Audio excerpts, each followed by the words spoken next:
Red sandal cases, smuggling cases అనేది on daily basis report అవుతున్నాయి sir.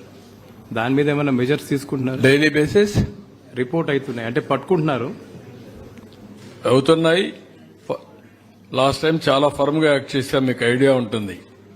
నేను ఒకటే రాష్ట్రంలో ఉండే ప్రతి ఒక్కరికి ఒకటే చెప్తున్నా, ఇల్లీగల్ యాక్టివిటీస్ ఎక్కడ జరిగినా వదిలిపెట్టం. I'm very clear. అలవాటైన వాళ్ళు ఎవరైనా ఉంటే అలవాట్లు మానుకోండి, మానుకోకపోతే మాత్రం చాలా ఫర్మ్గా ఉంటాం.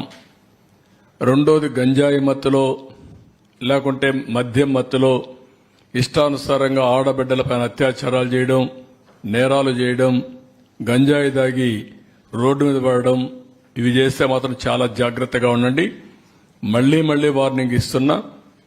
ఒకసారి చెప్పా, రెండోసారి చెప్పా, మూడోసారి చెప్పా, రేపు ఏం చేయాలనో కఠినంగా వ్యవహరించి చేసి చూపిస్తాం. హెచ్చరిక చేస్తున్నా రాష్ట్రంలో ప్రతి ఒక్కరికి, యాంటీ సోషల్ ఎలిమెంట్స్ కి అందరికీ హెచ్చరిక చేస్తున్నాం.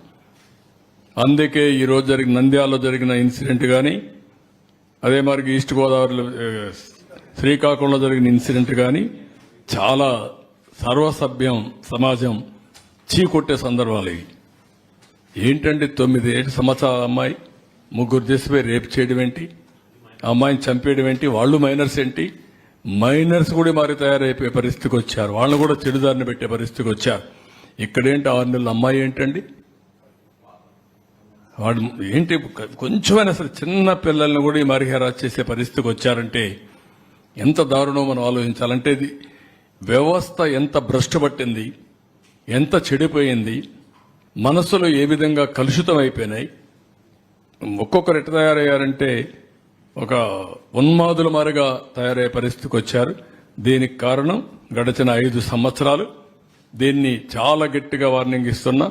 ఎవరికైనా ఇంకా మత్తుంటే మాత్రం షాక్ ట్రీట్మెంట్ తప్పదు. మీకు బీ కేర్ఫుల్ అన్ దట్.